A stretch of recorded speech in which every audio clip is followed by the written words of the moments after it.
Buenos días, hermanos. Vamos a comenzar con nuestra clase de escuela dominical de hoy. Vamos a continuar con el estudio del capítulo 13 de Apocalipsis en su segunda parte y vamos a comenzar la lectura en el versículo 7. Aunque lo leímos la clase pasada, pero de todas maneras, como no lo explicamos completo, vamos a retomarlo.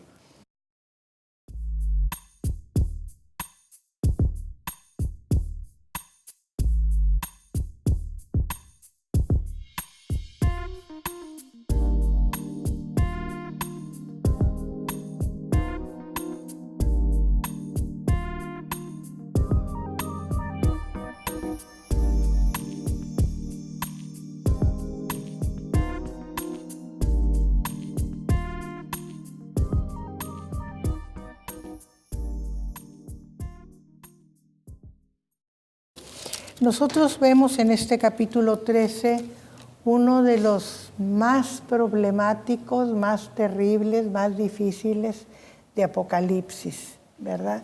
Ya vimos en el capítulo anterior cómo el dragón trata de imponerse, trata de destruir, trata de crecer a pesar de que ya fue expulsado de la región donde moraba, ¿verdad? En el cielo, no propiamente en la parte de donde está Dios, pero en ese, podríamos decir, ese mezanín que está entre el trono de Dios y el ambiente de los hombres, ¿verdad?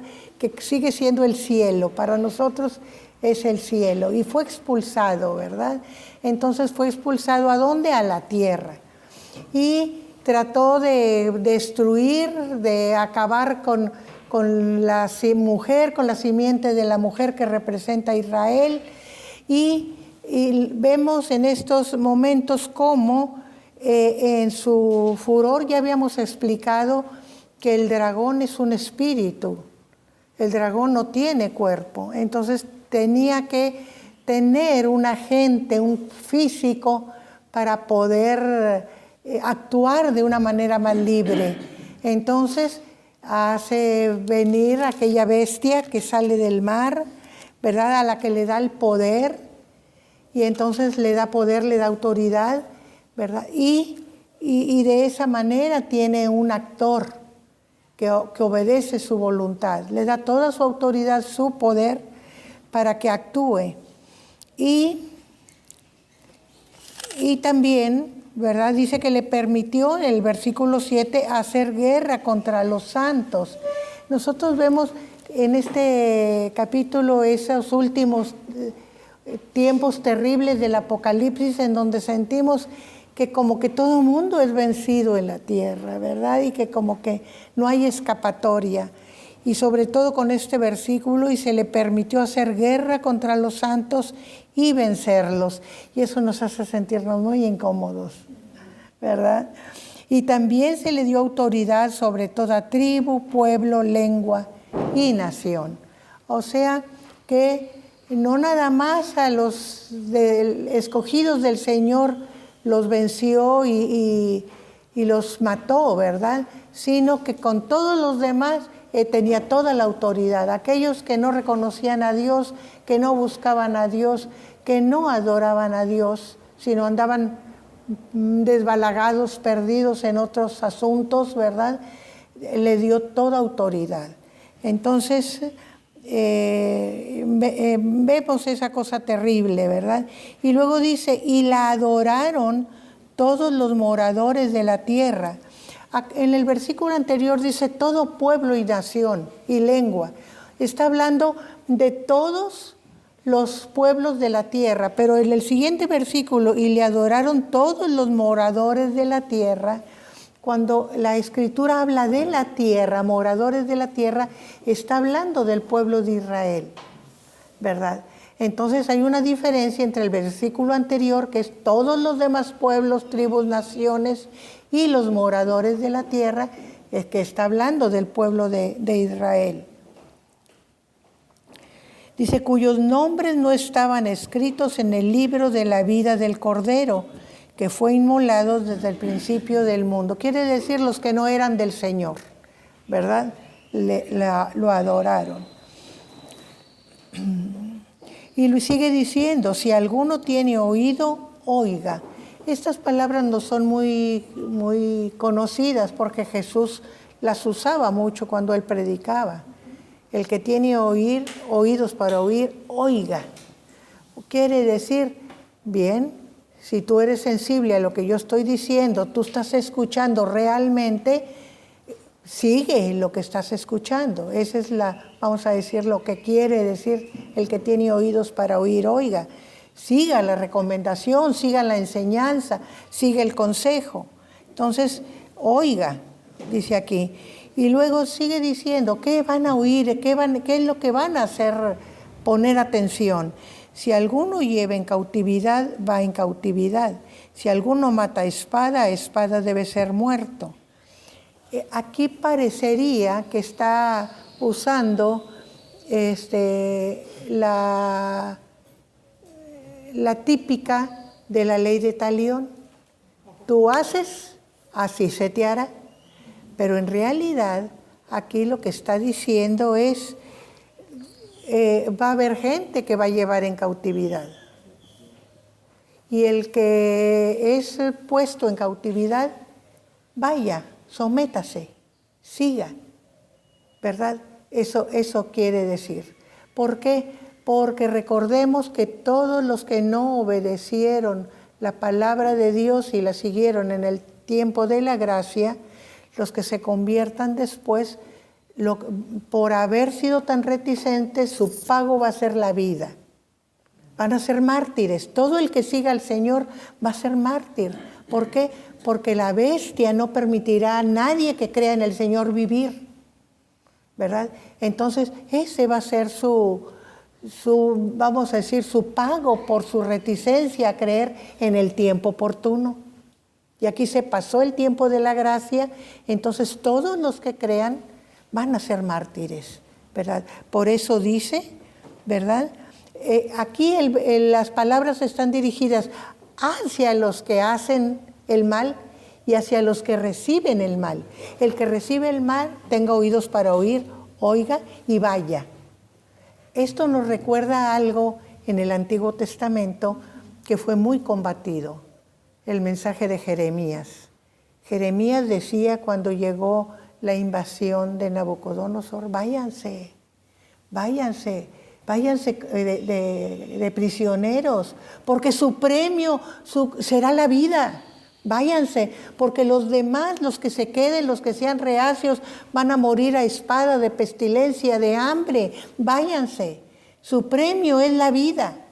¿Y qué le dijeron a Jeremías? Eres un traidor, eres un contrario al pueblo.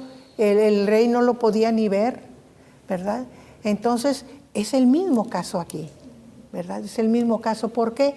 Porque ellos tienen asegurado, por ser creyentes, estar cerca del Señor y ser restituidos al final.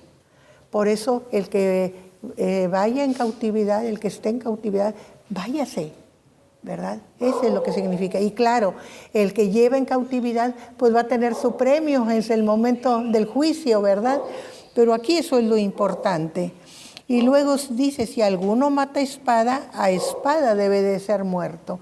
O sea, muchos van a ser sacrificados y van a morir, ¿verdad? ¿Por qué? Porque no van a dejar vivos a los cautivos, los van a matar. Entonces, acepte ese designio que tiene de ser mártir porque está tarde, ¿verdad? Pero su fe mantenida, constante, dando testimonio, va a ser considerada.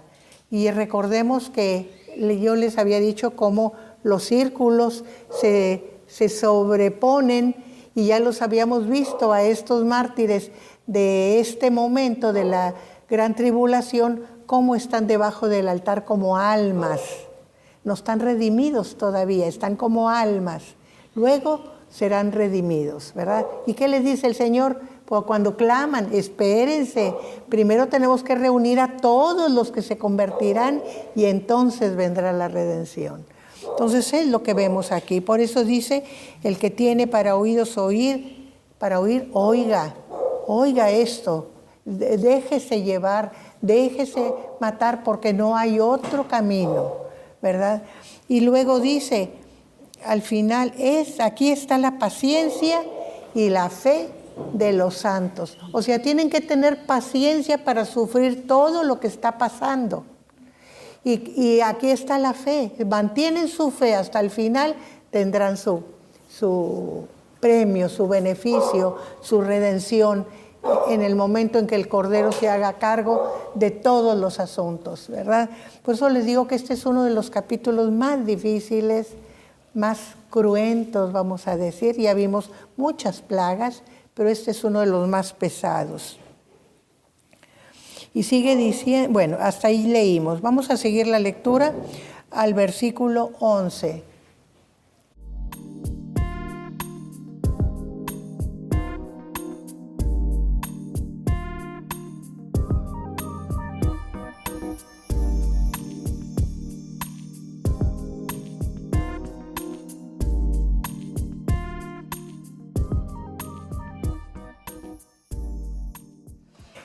Vemos que no nada más tenemos una bestia, esta bestia que surgió del mar se identifica con el anticristo, es la persona que está sentada en el trono, sino que tenemos otra.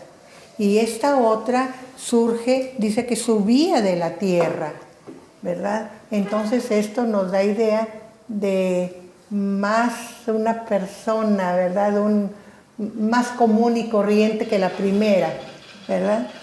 Y dice, y tenía los cuernos semejantes a los de un cordero.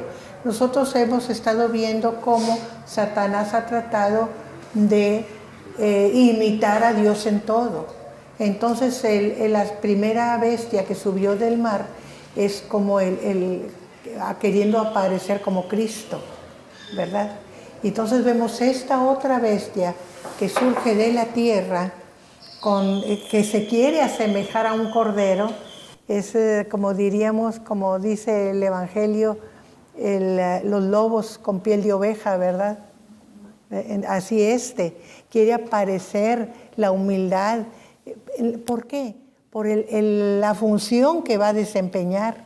Entonces, ¿qué función va a hacer? Dice que hablaba, que semejaba a un cordero, pero hablaba como dragón, y ejerce toda autoridad sobre la primera bestia en presencia de ella, y hace que la tierra y los moradores de ella adoren a la primera bestia, cuya herida mortal fue sanada. O sea, es el que hace la propaganda, el que habla, el que convence. O sea, hace la función como los profetas, pero en esta forma que está dando como una trilogía, representaría el Espíritu Santo, el que guía, el que enseña, el que viene, el que nos hace ver las cosas. Entonces ese es el papel. Pero como es un papel de sacerdote o profeta, pues tiene que ser humilde, porque todo el que habla en el nombre de Dios tiene que opacarse y hablar en el nombre de Dios, y la persona no sale, no es la persona la que habla ni la que luce. Entonces tiene que ser humilde, ¿verdad? Entonces eso trata aquí de aparentar. Pero aunque tiene cuernos como cordero, que dice, habla como dragón. Se traiciona en la manera, en lo que habla, cómo lo habla, ¿verdad? En que incita hacia las cosas que no son de Dios, no son buenas, sino lo que es malo. ¿Por qué? Porque está hablando en el nombre de la bestia y dice que la tierra y los moradores de ella lo adoren. O sea, está fomentando el culto a la bestia, ¿verdad? ¿A cuál bestia? A esa que representa al anticristo, que tenía una herida, por eso representa al anticristo. No murió, pero fue sanado cuando tenía herida mortal, ¿verdad? En eso quiere asemejarse a Cristo y hace que lo adoren, Muy bien, seguimos con la lectura, con el versículo 13.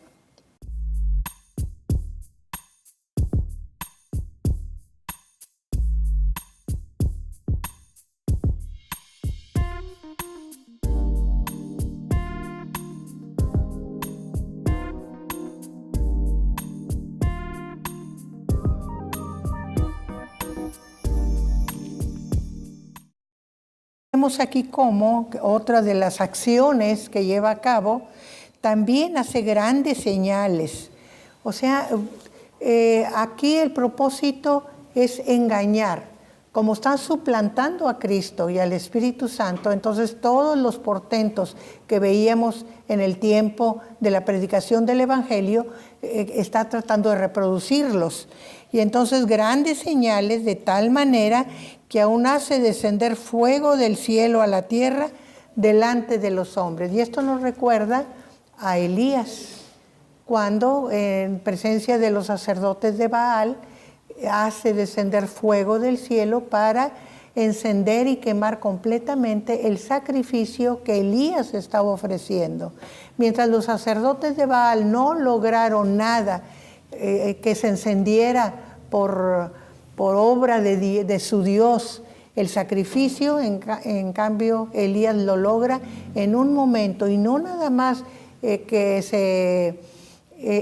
se queme el sacrificio, que sería el holocausto, sino que había llenado de agua todo el altar y se consumió todo el agua y consumió todo el sacrificio, ¿verdad? Entonces está tratando de hacer señales que engañen a los hombres, haciéndolos pensar que tiene el mismo poder que tenía Dios, o que tiene Dios y que tiene el Espíritu Santo, ¿verdad? Y luego dice, y engaña a los moradores de la tierra con las señales que se le ha permitido hacer. Aquí esto es muy importante, porque no son señales que vengan de sí, ni que tenga el poder de hacerlas, sino se le permite hacer. Se le ha dado una cierta autoridad de la bestia, pero cuando dice se le ha permitido hacer, aquí nos habla del control que Dios tiene de todas las cosas. Dios está usando a la bestia como usó al rey de Nínive, o usó a Nabucodonosor, o usó la ballena para sus propósitos. Entonces está usándolo para propósito de juicio, ¿verdad? Entonces no puede pasar de lo que se le permite hacer, ¿verdad? Ahí está el control que Dios tiene sobre las situaciones. ¿Y para qué hace todas estas señales, esta segunda bestia? Dice, mandando a los moradores de la tierra que le hagan imagen. O sea, ahí vemos otra vez el aspecto contrario a lo que Dios ama, a lo que Dios quiere, a lo que Dios enseña. Dios prohibió todo tipo de imagen, prohibió todo tipo de adoración a cosas materiales, que a los árboles, que a los animales, que a los astros, que al hombre. Todo eso lo prohibió Dios. Y aquí vemos no nada más las cosas naturales, sino hechas por la mano del hombre, o sea, lo que nosotros llamamos ídolos, ¿verdad? Que se le hiciera una imagen a la bestia que tiene la herida de espada y vivió. O sea, la primera bestia. Está fomentando el culto a ella, que la adoren a la bestia, y no solo que la adoren, sino que hagan imagen de ella para ser adorada. Vamos. ¿Está imitando a Juan Bautista o a quién? Al Espíritu Santo, sí, al Espíritu Santo. La acción del Espíritu, ese portento del Espíritu Santo, con acciones milagrosas, la está realizando esta segunda bestia. Seguimos con la lectura, versículo 15.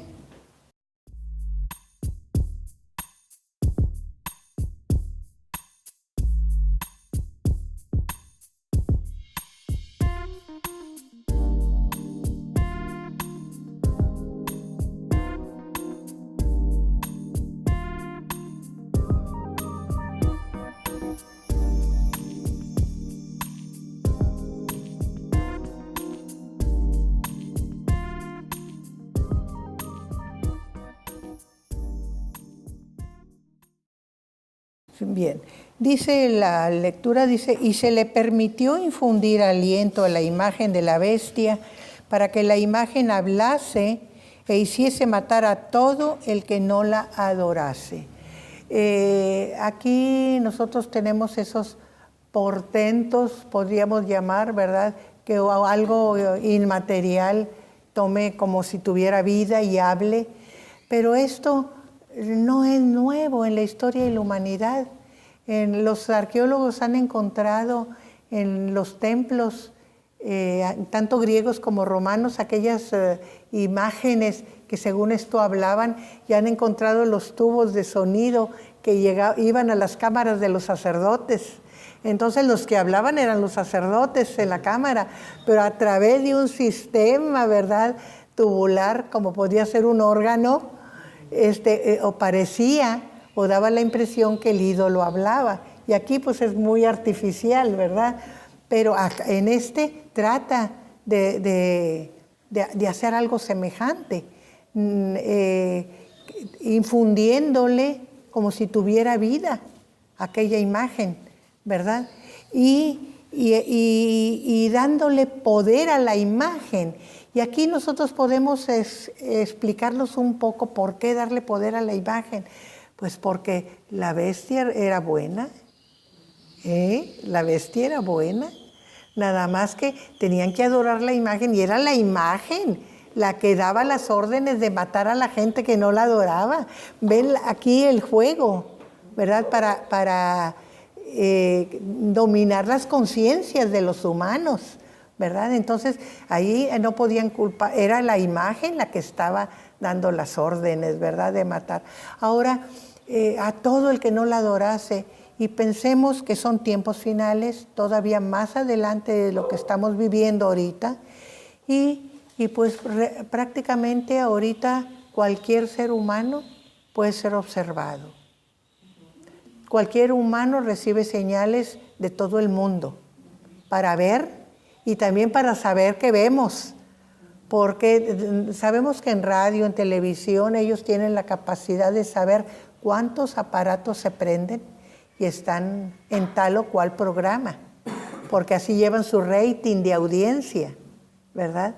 Uno no sabe que cuando prendes el aparato ya te checaron allá que lo prendiste, ¿verdad? Y de esa manera pueden saber quién sí y quién no, ¿verdad? Entonces, ¿qué más sofisticado vendrá después? Pues todavía tenemos más, tenemos ya los observadores satelitales y ahora los observadores más cercanos, como son esos avioncitos que nos mandan, ¿verdad? Como el que acaban de comprar de muchos millones, ¿verdad? Que observan todo, graban todo y son capaces de oír todo. Entonces, ¿de qué estamos a salvo? Hace ya como unos 15 años, mi hermana, que fue maestra en universidades alemanas y estaba en investigación, decía, yo no paso ninguna cosa del trabajo por teléfono, sino personalmente. ¿Por qué? Porque ya había espionaje, ¿verdad?, por teléfono. Y si en esos países tan adelantados, tan cuidados, no, o sea, había seguridad, imagínense nosotros, ¿verdad? Y hace como 15 años, de eso quizá un poco más, ¿verdad? O sea, no pasó nada por teléfono. Lo que tenga que comunicar lo hago de persona a persona. Entonces aquí nos explicamos cómo podían tener control de quién adoraba y quién no, ¿verdad? A la vez. Y todo el que no adoraba estaba condenado a muerte, ¿verdad? Y dice, se le dio poder para que hiciese matar a todo el que no la adorase. Y hacía que todos, y aquí vemos ese todos, ¿verdad? Todos, pequeños y grandes, ricos y pobres, libres y esclavos, que se les pusiese una marca en la mano derecha o en la frente. ¿Por qué esa diferencia en la mano derecha o en la frente? Pues nos habla del uso que hacemos. El que sea obrero, el que trabaje con las manos, el que ¿verdad?, la va a tener en la mano. Pero el intelectual que no hace trabajo con las manos, ni escribe, ni teclea computadora, ni trabaja con el serrucho o el mazo, que trabaja con la cabeza y se la va a tener en la frente, ¿verdad? Ahí hay esa diferencia, ¿verdad? Dice, y que ninguno pudiese comprar ni vender, sino el que tuviese la marca o el nombre de la bestia o el número de su nombre. Y aquí nosotros vemos que hay ciertas diferencias, ¿verdad? Primero dice aquí arriba que se les pusiera una marca y no especifica qué marca. Y luego ya lo explica, ¿verdad? Es que la marca puede ser su número o su nombre. El nombre puede ser el mismo número, ¿verdad? Pero que se entienda, que no nada más puede ser un número, sino ese número puede significar nombre. Porque en los antiguos, las letras tenían un número, significaban un número. Entonces era muy común poner, en lugar del nombre, poner los números a que equivalían las letras. Nosotros lo hicimos de niños, yo me acuerdo con ¿cómo se llamaba? Que buscábamos cuántas letras tenía tu nombre y era tu número, ¿verdad? Y entonces buscabas, ¿cómo se llamaba el juego? A ver, acuérdenme, que tenía cuadritos y entonces ibas buscando tu número y tenía un mensaje. El número, ¿no se acuerdan? Era muy común. Yo de niña lo hacía todos los días en el periódico, venía en el periódico. ¿Cómo? No, no es crucigrama. No, es otro jueguito. Que cada número va dando un mensaje, ¿verdad? Ahorita no me acuerdo cómo se llama el jueguito, pero es una cosa semejante, ¿verdad? Que todas las letras tienen un equivalente numérico.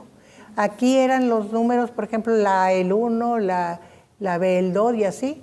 El mío creo que era el 6, ¿verdad? A, B, C, D, E, no. A, B, C, H, D, E, era el 6, el mío.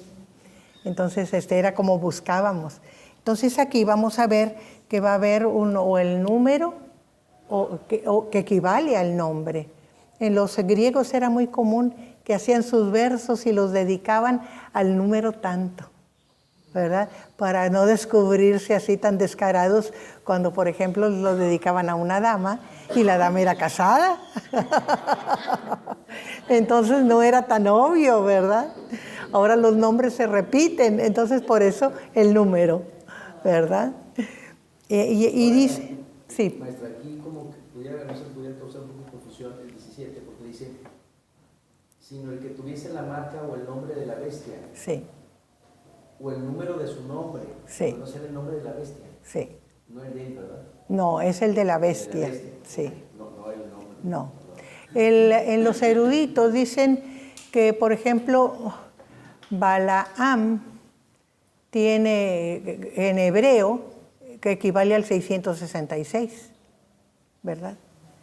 Y en griego hay otro nombre que equivale al 666, pero son especulaciones, ¿verdad? Porque dándoles, según tradición o costumbres, los números a las letras, ¿verdad? Pero sí era bastante común ese sistema. Creo que se usó también durante la Segunda Guerra.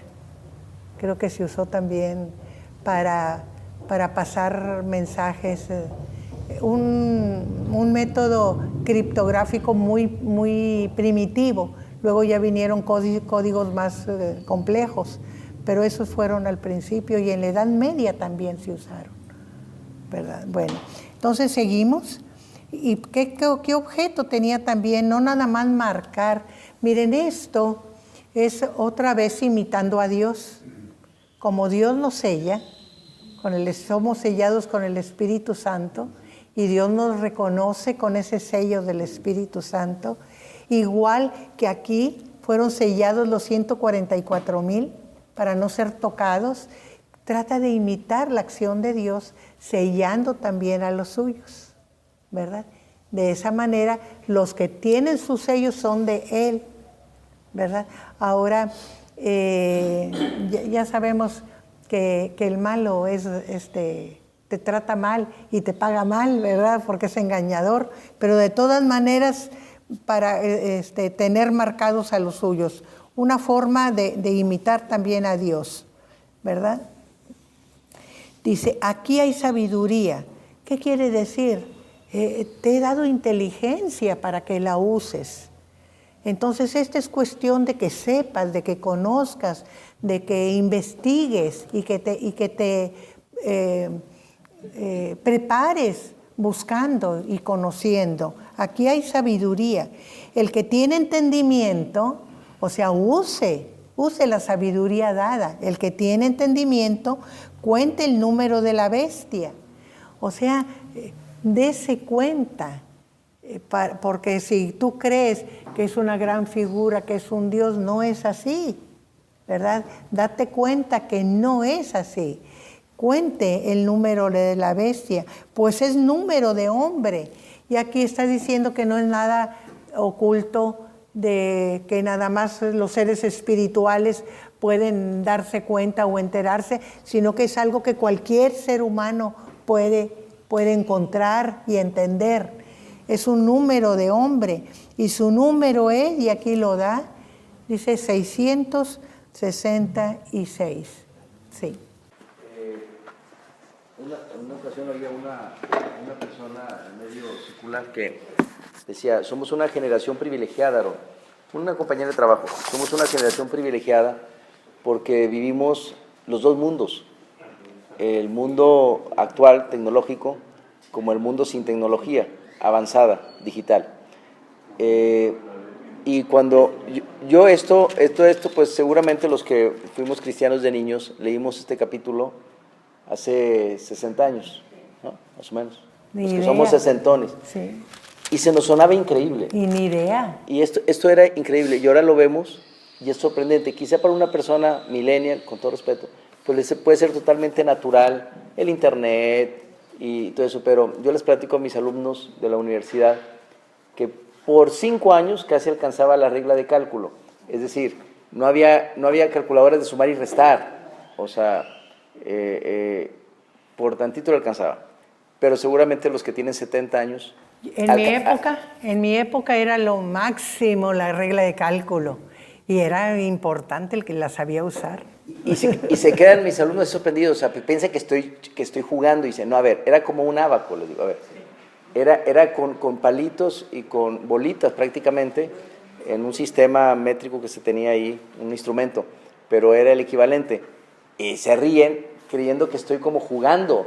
Les suena increíble a los veinteañeros decir, nada, ya está, quién sabe, este maestro nos está contando las muelas. Digo, no, es que así era, no había calculadoras, olvídense de la computadora, no había calculadoras. Entonces, cuando leíamos nosotros este capítulo, sí, a mí sí me sonaba increíble. Yo creo que a las personas dicen, ¿cómo van a lograr sellar? ¿Cómo van a lograr controlar al mundo? ¿Cómo puede haber tanta ignorancia? ¿Cómo van a engañar al mundo? Ya cuando vas avanzando en la vida y te das cuenta que ahorita hay no me estoy metiendo en política, así como nomás como algo que se me viene a la mente, que hay un presidente latinoamericano que dice que le habla un pajarito, y ese pajarito le dice lo que es como un vocero de una persona que ya se fue al más allá. Entonces, pues sí puede ser precisamente lo que hacían, me parece que dijo los egipcios, o sea, que la imagen hablaba y entonces, no, pues era de manera muy rudimentaria, mandaban la voz por un túnel o un tubo, ¿verdad? Entonces, ahorita con la tecnología y con tanta ignorancia, porque además es un mundo muy tecnológico, pero muy ignorante en una gran masa. Entonces, no, o sea, claro que engañar con un pajarito y con una imagen va a ser muy fácil. Puede sonar increíble, pero somos muy crédulos para lo tonto, los seres humanos, y somos muy incrédulos para cuestiones divinas o espirituales. Entonces, yo quise compartir mi experiencia porque a la vuelta de 60 años lees el mismo capítulo. Sí, tiene un significado muy diferente. Sí, hablando un poquito de lo que decía aquí hay sabiduría sobre el punto 18 que menciona. Yo quiero decirles que a mí me impactó mucho un libro, autor católico, muy criticado por la Iglesia Católica, que habla del dominio de la lógica. Dice que la lógica es un instrumento, y un instrumento para ser usado, no un fin. Y nosotros en esta cultura occidental lo usamos como un fin. Si no es lógico, no tiene valor. Y yo me acuerdo de Pascal, como mencionaba el pastor Vaqueiro a Pascal, que decía que hay razones que la mente no conoce, pero que el corazón sí conoce. Entonces había cosas que van más allá de la mente y que debíamos de ponerles atención, ¿verdad? Y aquí está eso, ¿verdad? Porque ahorita que dice Aarón que hay mucha ignorancia en la masa del pueblo, pero hay mucha ignorancia también en los intelectuales, casados con su manera de pensar, que no son capaces de abrir la mente más allá de lo que su conocimiento llega. Porque no lo sabemos todo, no lo conocemos todo. Todos los días nos están refutando lo que teníamos como 100% seguro, ¿verdad? Todos los días tenemos cosas nuevas. Entonces, qué importante es que también los intelectuales sepamos ser sabios y saber abrir nuestra mente y saber captar aquello que es verdaderamente importante saber, ¿verdad? Entonces aquí está comprendido todo eso, ¿verdad? Aquí hay sabiduría y entendimiento. El que tiene entendimiento cuenta el número de la bestia, que es el número de hombre, y su número es 666. Y con respecto al número yo quiero decirles algo. Los eruditos dicen que contando los números del nombre de Jesús, es un 8, 888 es el número de Jesús. ¿Y por qué? Pues porque el octavo día, Él resucita en el octavo día, o sea, el sábado es el séptimo y Él es el octavo, ¿verdad? O sea, ahí hay una relación del octavo día. También la forma más primitiva y más simplista de considerar el 666, que lo hemos oído mucho, los que hemos pasado por seminario, es porque quiso ser igual a Dios 3 veces y no lo logró. O sea, siempre llegó nomás hasta el 6, no pudo llegar al 7, que es el número de Dios, ¿verdad?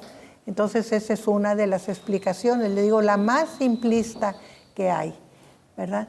Pero es una que podemos conocer.